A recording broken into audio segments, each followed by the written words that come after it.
Hello, my name is Kira Langenfeld, and these are all of my linguistic slides that I have collected throughout this course. So here we go. To start, I'm just going to kind of summarize what I think. Since you can see the bullet points, I'll just kind of talk about it. Really, reading does come down to two things. It's being able to recognize the words and actually understand the language. Since reading isn't something that our brains just pick up naturally, it is something that we have to work on and teach, and it does take time for students to get that, and working on that with them is super important. And especially with those ELL students or those families that have some low income backgrounds, that's super important because they aren't getting that help or extra support that they need. So that's important we give that at school. Next, early writing in preschool might look like real writing, but oftentimes the sounds to letters don't match up yet. And throughout reading this, you could see that was very normal. Becoming a strong reader really just comes down to two big pieces: that word recognition and language comprehension again, which both build from smaller scales and things like that. For this article, it tells us how important it is for families to speak their very best language at home. And for me, I can relate to this a lot because I come from a town where Spanish speakers are the majority of our population. So sometimes we will have kids come to school and try to speak English, but it's not the best English. And at home, their dominant language is Spanish. So it is hard to unteach those habits that they got taught at home. But having those families teach Spanish at home is 100% better, and that's what we want more than having it be English that is not the best, and then they learn those bad habits and we have to re-break those. For our next speech to print, teachers really need a strong understanding of the things like sounds, word parts, sentence structures, all of the things, because if they don't understand it, then it will not be clear to the students when they teach it. Students and build these skills over time as they learn spelling patterns and how words are structured, but it starts with hearing bigger parts of words like syllables, and then they gradually move on to understanding the individual sounds and the phonemes and things like that.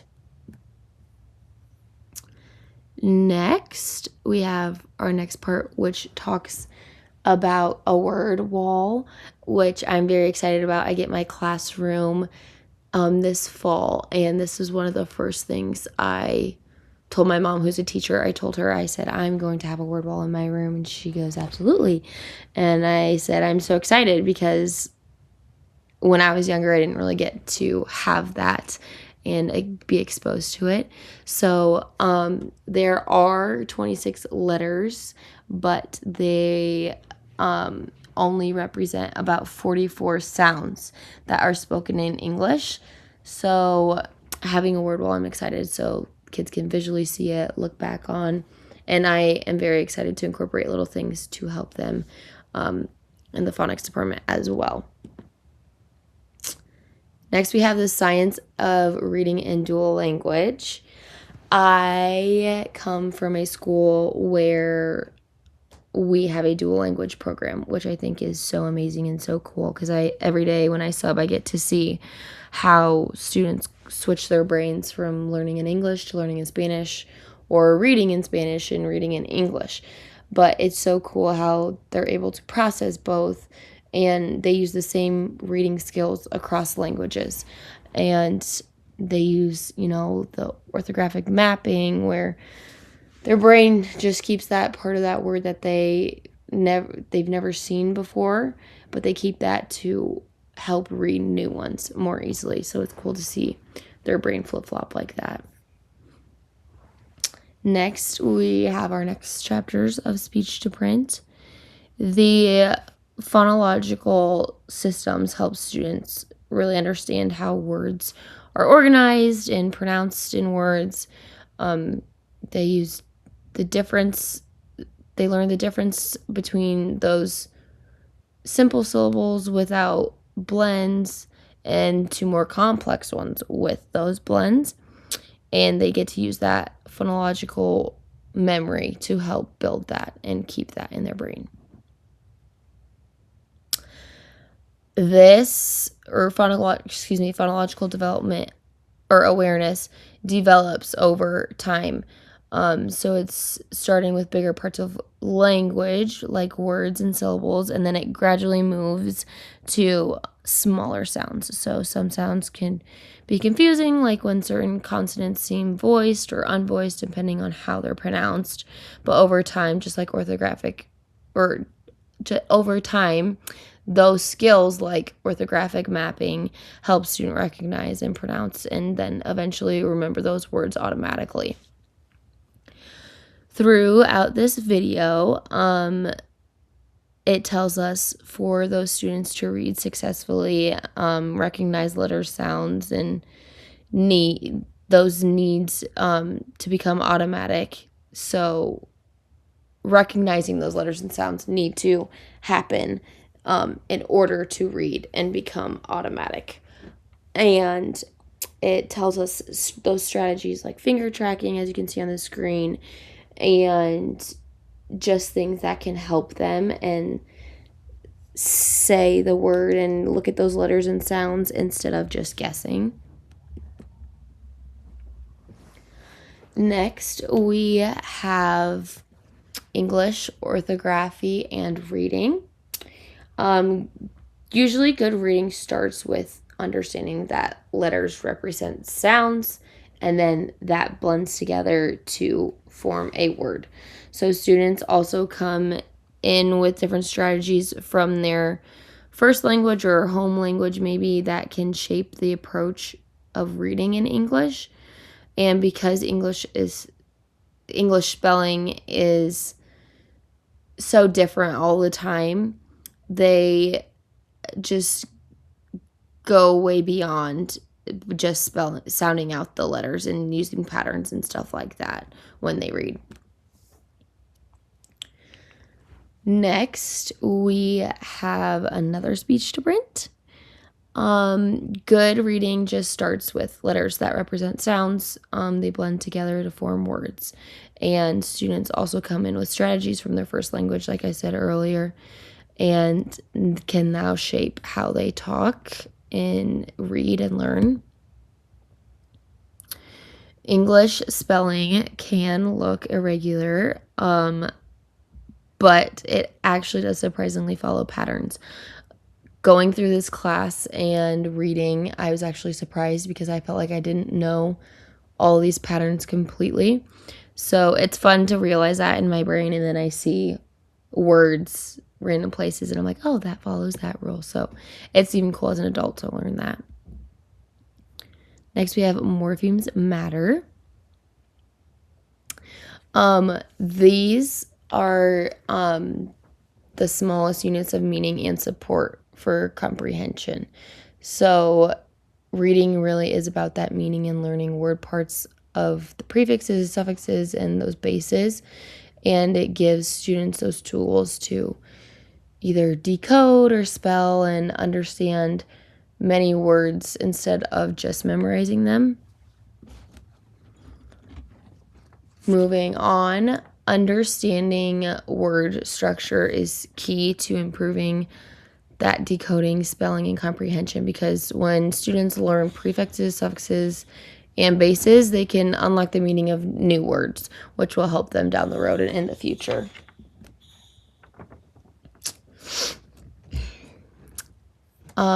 Next, we have another speech to print. Inflectional endings like ed or s and ing change tense or numbers, while derivational morphemes can change a word's meaning or even its part of speech. And understanding this helps improve both reading and writing. Syntax is pretty much how words are organized in sentences, and understanding it helps students make meaning beyond just decoding those individual words. Breaking sentences apart by identifying the subject, verb, and clauses helps students better understand the meaning, and especially in more of those complex texts. ESL students and about syntax. Young ESL students can pick up on syntax through repetition and exposure, but when it comes to the older learners, they may struggle more because they have already formed those patterns, like I was talking about earlier, in a different language. So early support, again, really helps, and preventing those persistent errors and fixing it and making sure they're fixing those really help. Semantics is about how we understand the meaning of words and phrases and sentences, not just knowing the definitions, but how the meaning changes in context. So even if students can decode a word correctly, they still won't understand what they're reading if they do not know what the word means.